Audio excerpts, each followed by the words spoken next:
see, I've been doing some exercise in this amazing outdoor gym under the Remarkables, and it's a remarkable gym, particularly for body weight exercises. And as you can see, I've been doing a lot of pressing movements today, things such as push-ups and dips and lots of varieties in between. So today we're going to look at the anatomical and the biomechanical differences between different pressing body weight exercises, because a lot of people do these exercises without fully understanding what they're going to get out of them or why they're doing them for. So before you do something, you have to ask yourself, why am I doing this and how does it work? And to do that, you have to have a basic understanding of applied functional anatomy. Now, when most people do a pressing movements, whether a push-up or a press or a dip, they're generally trying to work the muscles in the front of the body, things such as the pectoralis major, the deltoides, and the triceps brachii. Plus, you get all the other muscles co-activating as stabilizers and synergistic muscles. So never can you isolate a muscle, because everything has to work together. But when you're looking at the muscles that are concentrically contracting as prime movers and assistant movements in the movement pattern, generally it's the pectoralis major, deltoides, and the tricep. And then you have the stabilizing muscle groups, which are also a deltoid, rotator cuff, and the muscles such as what people call the core, abdominals, the obliques, the transverse abdominis, the multifidus erector spine, and all those associated muscles that stabilize the torso so the upper body can do what you want it to do. But before you even go down this path, let's have a very quick anatomical analysis of these muscles. So the pectoralis major, its origin, where it starts, it originates on the sternum and the clavicle, and it's a big, broad, flat muscle. It goes across the shoulder joint, and it inserts, means it attaches onto the humerus here, the anterior proximal humerus, and it's going to be mainly responsible for horizontal flexion, adduction, and medial rotation. Then you have the deltoides, and that originates on the scapula, the acromion process, as well as the spinal scapula and the clavicle. So basically up here, and it comes down and it inserts onto the lateral proximal humerus. So it's going to be involved in any glenohumeral movement. Any movement about the shoulder is going to be involved in, whether it be flexion, abduction, extension, circumduction, medial rotation, lateral rotation, you name it, horizontal flexion, horizontal extension. It works in everything. It's one of those muscles that really grips the head of the humerus into the glenoid cavity to help move it, but most of all stabilize it. Then you have the triceps brachii, which is a biarticulate muscle group, means it goes across two joints. Tri means it has three heads. You have the long head, which originates on the lateral border of the scapula. Then you have the medial and the lateral head that attaches originates onto the proximal humerus, posterior proximal humerus, and it all both comes down here and it inserts onto the olecranon process, which we call which is on the ulna. So that's going to be involved in elbow extension, and it's also going to be involved in shoulder extension because it goes across the shoulder joint, being a biarticulate muscle. So there's a very quick anatomical analysis of those muscles. So you can, if you don't know that, it's very hard to be able to analyze what exercises does what muscle and how it does it. It's very hard to put words together if you don't know the alphabet, and very hard to put sentences and paragraphs in the story together if you don't know the alphabet. And the alphabet, so the muscles are the alphabet of the anatomical system. So let's have a look at some of these exercises, and I go through a nice little way to be able to analyse them from an anatomical biomechanical point of view, so you can make sure that you're getting bang for your buck and you're going to get a return on your training time without causing injury. And that's the first point you have to is does this exercise put my joints and my muscles, tendons and ligaments in a compromising position where it can cause injury? Whether that due to the fact of the biomechanical setup means I put my joint in a very unstable position, or if I do this exercise repetitively due to the position of the joint, it can cause wear and tear, what we call repetitive strain injuries on the tendons that go across the joints. Now, the most common injuries about the shoulder joint is going to be what we call shoulder impingement. That can lead to tendonitis, means inflammation of the supraspinatus tendon, and that can over time lead to tendinopathy, means it wears it down, and it can lead to a tendon tear where it's complete rupture. The main tendon that really comes under fire a lot is what we call the supraspinatus tendon. Now that is one of the four rotator cuff. You have the supraspinatus, the infraspinatus, the subscapularis, as well as the teres minor. But the supraspinatus one, it originates up here on your on the top of your scapula, and it runs underneath the acromion process and it inserts onto the head of the humerus. So right up here on the top of the scapula, runs underneath this lumpy bony bump there and inserts onto the head of the humerus. And because it runs underneath that bony surface and there's not a lot of space between the acromion process and the humerus, then when it can become what we call impinged. Impinged is where a tendon gets pinched between two bone or two articulating surfaces, being the acromion process and the head of the humerus. And the positions that will put yourself in this potential impingement position is when your arm goes to abduction and past 90 degrees. Your shoulder joint or your humerus can go up to 80-90 degrees shoulder abduction, and once it goes above there, it actually comes in contact with the acromion process, which means the scapula now has to lateral rotate to be able to allow your arm to go above your head.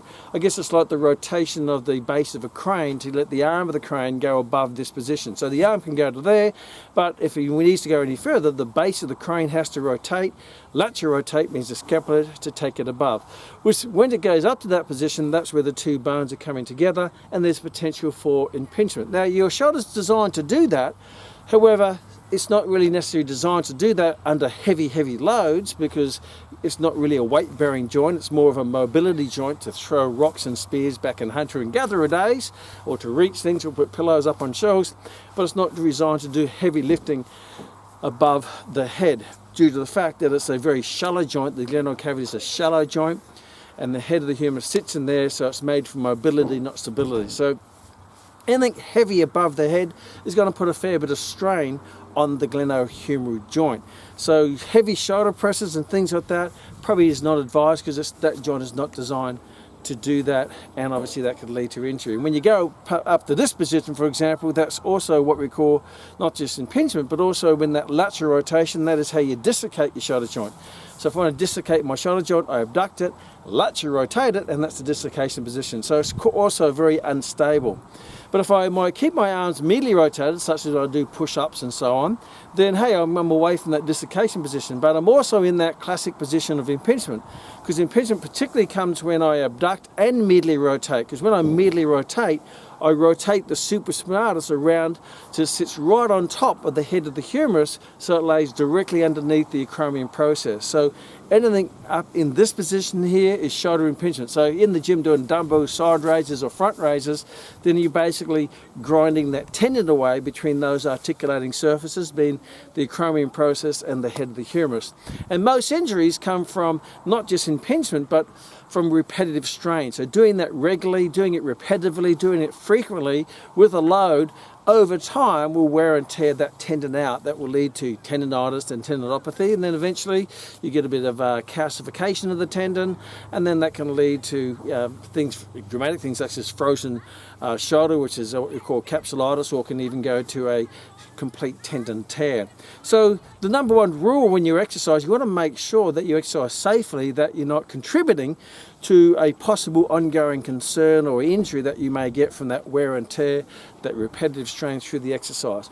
And you also want to make sure that you don't put your shoulders in a biomechanically unstable, unsafe position where you could cause some form of acute trauma on it as well. So they're the positions to be wary of. This position with load up there, and this position with medial rotation like this. And it's not that you can't do them, but if you do them regularly with a too heavy a load, then that's where it may backfire on you. And if you're injured, you can't do any form of training. So you want to so much say, make sure your joints stay safe. You can keep exercise and training, enjoying the fruits of health and fitness into your 20s, 30s, 40s, 50s, 60s and 70s. You can probably get away with it when you're in your 20s, maybe in your 30s, because your joints are made of rubber.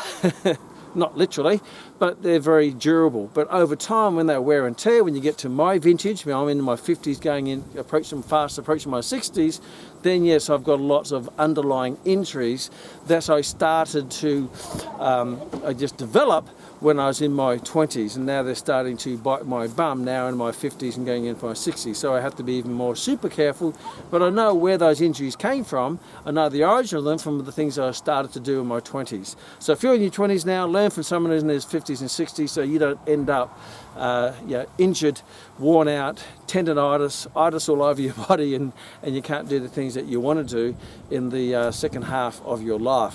So let's have a look at the exercises, bodyweight exercises. Let's look at the push-up. Now, if you're looking at what is one of the best exercises to do, I guess depending on what the best and what you're training for, so what exercise you pick is depending on what you're training for. Is it to get the best bang for your buck, the most maximal force generation through a muscle? Is it to train a specific joint angle for a sporting reason or an occupational reason or from some other reason? So you just got to have to, before you start, rather than jumping in there and doing all these variety of exercises, not understanding what they're going to do to your body, particularly in the long term, then make sure that you know what you want to get out of it before you get started, so you know what to do and what not to do, what is safe and what is not safe. That way you can get the results without getting injured. So if you look at some of the, I guess if you look at your target is the chest, I guess the pectoralis major and obviously the delts and the triceps, then to put yourself in the strongest biomechanical position to exert force, then that position would be doing some form of bench press with your arm out in the abducted position, and like a normal medium to wide grip push-up, or in the gym would be a medium to wide grip bench press, because that's going to be the strongest position that your anatomy is in biomechanically and muscular wise to exert force. The reason why is because the pec is a big muscle. It goes across the shoulder joint and inserts in the anterior proximal humerus, and it's a very strong horizontal flexor because it has a direct line of pull between the origin, being the sternal head and the clavicular head. Therefore it has a direct line of pull from the origin here to the insertion. So it's very direct, and that direct line of pull, and it can generate a nice amount of pre-stretch here, because that's what we call the elastic properties of muscle. If I have an elastic band and I lengthen it, then I increase its potential to pull the two ends together. I generate more tension or force in the elastic band to pull the two ends together. So if I pull them apart, they can pull together even more powerfully. So when I do a wide grip bench press, I get a good stretch. Therefore, I can generate high amounts of force and high amounts of tension and pull the insertion towards the origin, as an elastic band will pull one end to the other end. So a medium to wide grip bench press is going to be probably the, I guess I had to pick a exercise that's going to maximize your force generation and the potential to generate force, then that would be the exercise. And I guess that's why in the gym, a lot of people will pick the wider grip bench press to lift their heaviest weight, not close grip, or not one grip up here and one down here, or whatever it might be, all the varieties that you get, because it's a strong position. Now, when you're doing bodyweight exercise, you can't adapt the weight, so it's a set weight. So that's something to consider. So it's hard to get progressive overload, because the overload doesn't progress because it stays the same, which is your own body weight. And I guess that's one of the reasons why people go in the gym, so you can actually put weight on. But you can actually increase a bit of load by maybe getting your child to sit on your back while you're doing it, or someone to press down on your shoulders when you do it. If you find that the repetitions that you're doing is very high, therefore you're developing more muscular endurance rather than strength. So the tension isn't as high, but you can endure it over a long period of time with lots of reps. When you're looking at 15 reps and above, you start to go to the endurance zone of development rather than strength zone, which is anywhere between from 1 up to, say, 10, 12 repetitions. So the wide grip bench press, if you're looking at that movement pattern, when you look at any movement pattern, you look at what joints are involved, what are those joints doing during the concentric contraction phase of the movement, which is the lift phase, and what muscles are responsible for those joint actions. So if you're looking at the wide grip bench press, the shoulder joint is horizontal flexing, the elbow joint is extending. So the muscles that horizontally flex the shoulder joint or the glenohumeral joint is the pectoralis major, as well as the deltoideus or the deltoid muscle. The muscles that extend the elbow joint are the tricep. So good strong movement, that's a good base exercise to start with. Now when people start to play around with that and start to do lots of varieties around that exercise. So if we keep the grip the same, what do some people do? Well, some people decide, hey, I want to put my feet up on a chair, on a bench, on a ledge, whatever it might be, and that way your feet are up behind and your head's down. Now first of all, it's probably not advised if you have, if you're not in good shape, because head below the heart with a lot of force generation, bit of tension in the body, then that could overall cause a stroke. Probably a good position to get someone who's not really in good shape, who have coronary heart disease, atherosclerosis, and that could lead to, particularly when the blood goes down to the head, probably not advised. However, if you're young and you want to say, hey, I want to play around with this, that's fine. However, just be aware of what you're actually doing, and are you making the exercise harder, or is it easier? Is it less or more dangerous? So when you go into a feet up in the bench, you're virtually doing an incline bench press if you the other way around in a gym setting, because you're not pressing this way now because your feet are high. You're not pressing this way. You're more pressing that way because your feet are up on the bench. So now you're doing more of a incline bench press, but it's actually upside down incline bench press. Now, the possible challenge with that is you're taking your arm more into abduction, so your arms are going more higher, so now you're going into maybe potential impingement. So if you have a history of a shoulder impingement or tendonitis, you may find that exercise will actually start to grind away, and as it does for me. Even if I wanted to do that exercise, I wouldn't do it because it actually hurts my joints. A flat bench press I can do, or a flat push-up I can do, but if you put my toes up on a bench, which I never will because there's no benefit for me, but from a safety point of view, they would tend to put a bit of grindingness in my joint. The other thing what it does is it takes your shoulder away from horizontal flexion, and it goes into a combination horizontal flexion and flexion, which is actually puts you biomechanically your joint in a weaker path than it is in a horizontal path. Because in a horizontal path, as I said, you have a direct line of pull between the origin and the insertion, and the biggest origin is the sternal head, this one down here. The smaller origin is the clavicular head. So if I start pressing up here, I'm actually not getting this alignment of pull involved in the movement. I'm only getting more the, I guess you could say, the sternal head, my apologies, the clavicular head, from a line of pull point of view. They would all still be working, but you're just in a weaker position. And that's why in a gym, an incline bench press, you lift a lighter weight than you would on a flat bench press. It's because you're biomechanically putting your joint in a weaker position, because you're taking the big sternal head out of the equation, and it's no longer a direct line of pull between the origin and insertion. So yes, you're in a weaker position, so you can't do as many repetitions, or you can't do as much weight. Just because you can't do as many repetitions doesn't mean you're working the muscle harder, or you're activating more motor units, or you're getting more force or tension. All you're basically doing is putting the joint in a biomechanically a weaker position, so the muscle can't exert more force or can't exert more tension. So even though you do less repetitions, doesn't mean it's a higher force or a higher tension or a higher benefit. It's actually counterproductive. It's actually quite the opposite. If anything, the more the deltoid is going to be more activated as a prime mover. So yes, you're still going to have the same muscles involved. You're still going to have the pectoralis major, deltoid and tricep, but your pectoralis major is put into a weaker position.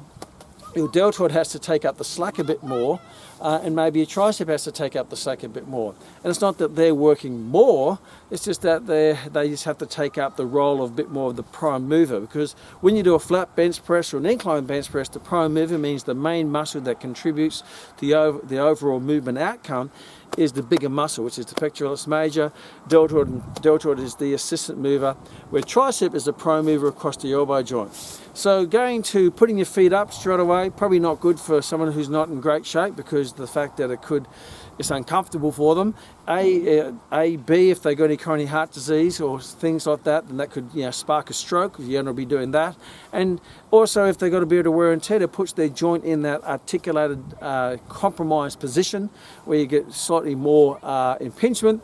And biomechanically, you'll put your joints in a weaker position. So even though your target muscles are the pectoralis major, you're actually putting them in a weak position. And the goal of strength training is put your joints in a strong position and put put your muscles in a stronger position so you can lift a strong weight to get a stronger result. Don't put your joints and your muscles in a weak position where you get a weak load or weak performance to give a weak result. So yes, it's more complicated. It looks pretty trendy and fancy. People go, wow, look at that. They put their feet up on the bench and they put their feet up on a football or something like that. It looks very fancy, but from an anatomical point of view, it's actually compromising the benefit of what you're trying to achieve by making it more complicated. Many times the more complicated you make an exercise, the less effective that you make the exercise. The other thing that people do is they, instead of putting their feet up on the bench, they put the feet on the ground and maybe do it on a slight angle on a bench or a door or a wall or something like that. And that's perfectly fine. Obviously, if you do it, you find it's a lot easier due to the fact that your whole body weight, you're not using the direct line of pull of gravity coming down. So you're still using, if you're on a wall, for example, you're still actually going into a slight incline position, or if you're on a bench, it's still a slight incline position.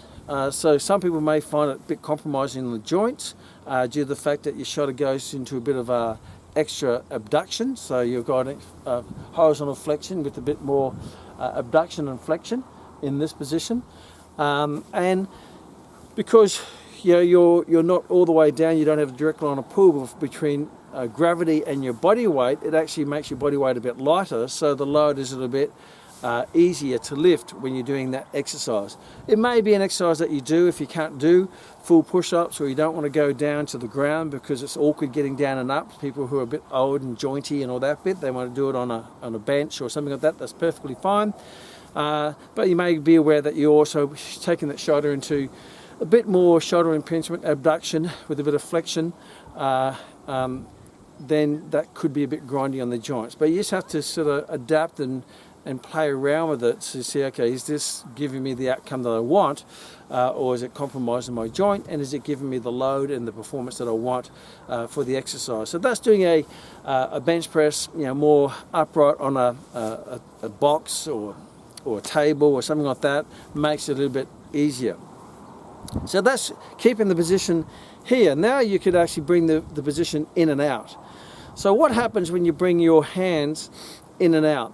Well, basically what happens when I bring my hands in, my shoulder joint starts to adduct. So this is abduction out here, and when I bring my hands into a close grip, maybe push-up position, my shoulders adduct. So I'm actually putting my shoulder in an adducted position. And what does that do to the pectoralis major? It brings, because what adducts the shoulder joint is the pectoralis major. So your pectoralis major goes into a shortened position. The elastic band goes into a shortened position, and when the elastic band's in a shortened position, it cannot generate as much force, means it gets in a weaker position. So when I bring my hands in, I put my pectoralis major in a weak position purely by shortening it. The other thing I take away is that biomechanical advantage of the direct line of pull between the origin and the insertion, because now I don't get that direct line of pull between the two heads, the sternal head, clavicular head, the pectoralis major, because it comes down in here. The sternal head, it's not going to, it can't pull. The sternal head's already pulled. All you can do is maybe activate a bit more of the clavicular head. So my pectoralis major is in a pretty much a passive position. It generates a little bit of force, don't get me wrong, but nowhere near as much out of here because it's lengthened, means more tension, direct line of pull. Here, shortened, less tension, and it hasn't got a direct line of pull. Therefore, in this position, what has to do most of the work is going to have to be your deltoids and your triceps, because you're taking the big muscle out of play. So when you do a close grip bench press, that's why you can't do as many repetitions, or in the gym you can't lift as much weight, because your big muscle has been taken out of action. Therefore you have to depend a bit more on your smaller assistant muscles such as the deltoid or the tricep, which is a prime mover across the elbow joint. So doing a close grip bench press, that's going to be probably better for someone who wants to put more emphasis on your shoulders and your elbow. And the good thing about it, from a safety point of view, when you bring your arms in, it takes your shoulder away from impingement. So if someone gets a bit of discomfort from doing push-ups wide, then just bring the hands in. You may find that will take this pressure off, because when you adduct your shoulder joint, that takes the humerus into the body, which means it takes it away from the acromion process. So it opens up that gap for the supraspinatus to run in between. So this could be a good variation for people who have shoulder injuries or tendonitis or shoulder impingement or discomfort. And it's also good if you want to develop a bit more strength with your arms in closer, whether it be for playing football, tackling in here, or boxing, or whatever it might be from a sports specific point of view or an occupational point of view. So when you bring your hands in here, then that's going to basically, you're still getting a little bit of pectoralis major, particularly in maybe the clavicular head and shoulder flexion, because now your arm is flexing rather than horizontal flexion. You're going to get deltoid because your arm's flexing, your shoulder joint's flexing, and you're going to get tricep because your elbow joint is extending as well. So there's a variety of doing wide with different inclines or declines, depending on how you look at it, as well as grip between close and wide. And then you have any variety of that where you may do a slight incline with a close grip, or a decline with a real close grip, depending on your definition of decline. Decline means head down, incline head up. Obviously in a gym setting, it's going to be defined slightly differently because it's more machinery.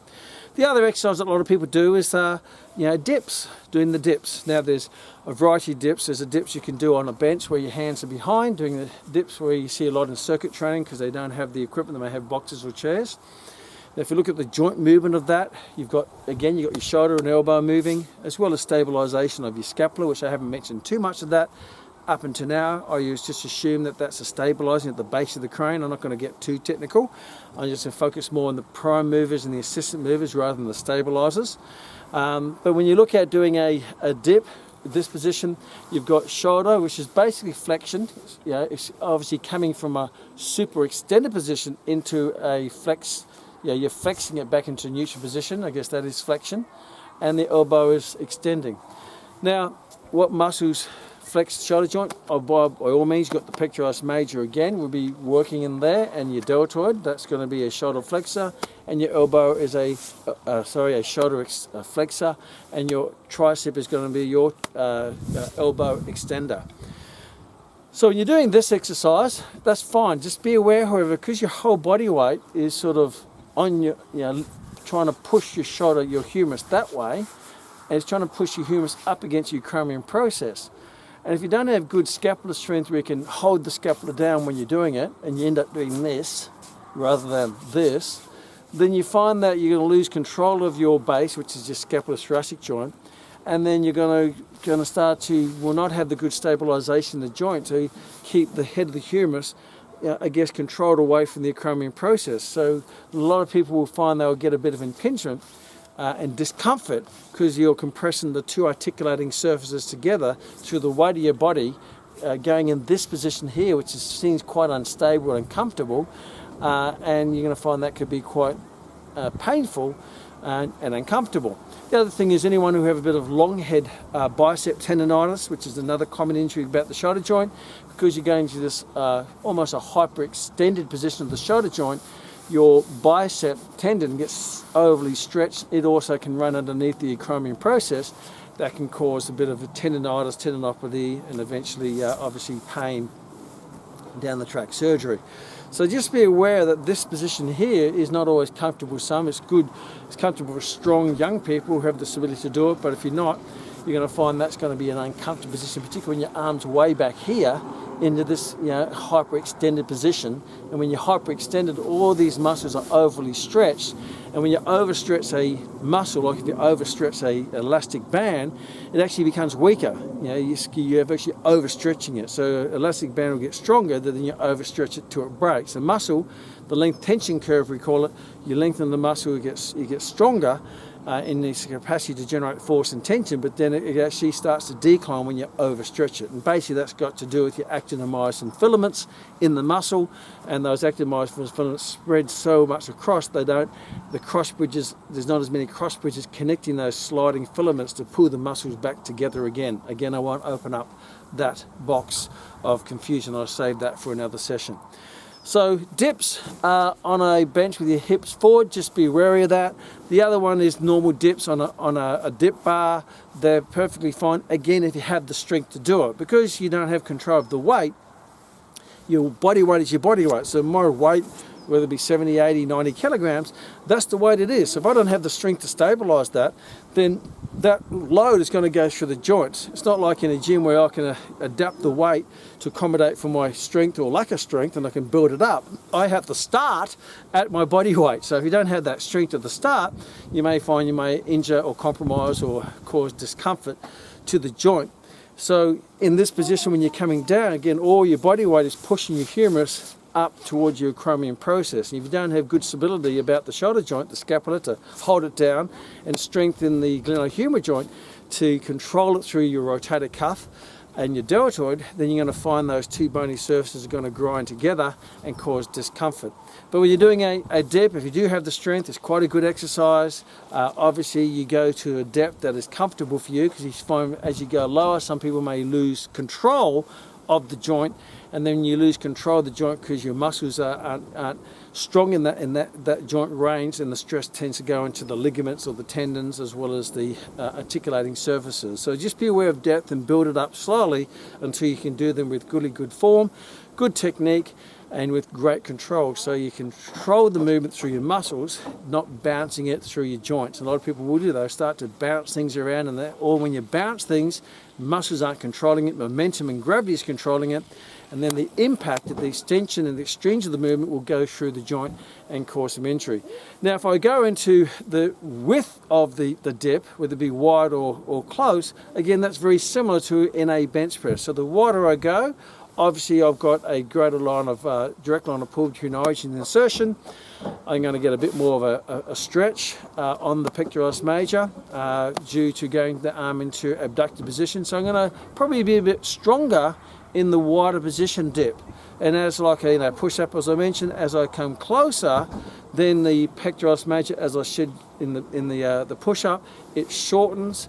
It has less capacity to generate force and doesn't have a direct line of pull, so therefore the slack will have to be taken up by the deltoid that now has to act more as a prime mover rather than the system mover, and the tricep, which now is always working as a pro mover, but because it has to contribute more to the same body weight, it's going to be working a little bit harder as well.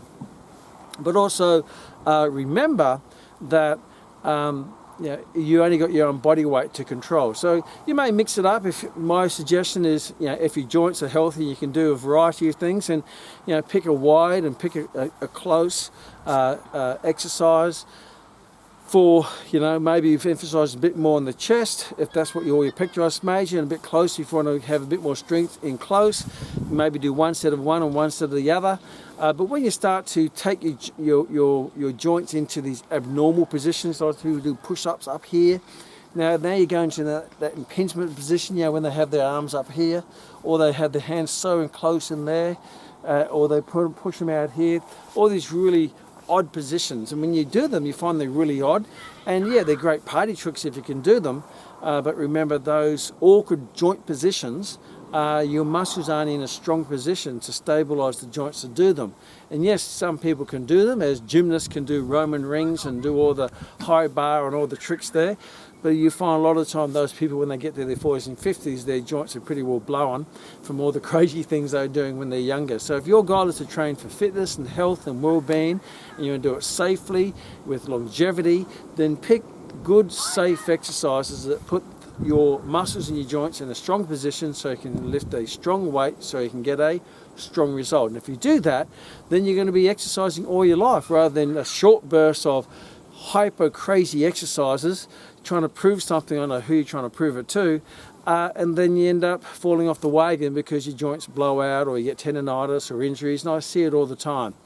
Understand that sometimes you have to do some bit more crazy stuff because you might be involved in some form of crazy sport, and that's okay as well. At least you know that crazy sports have higher risks, and if you're prepared to accept the risks, then that's perfectly fine. If I play rugby league, I accept the risk that my body's going to be bashed in playing rugby league. I'm a fighter myself, so I accept when I fight, I'm going to get hit in the face and kicked in the guts and all sorts of stuff. I accept that as a part of the sport, but I wouldn't recommend that for someone who just wants to train for health, well-being, fitness and strength, because there are better, safer, more effective ways to do it.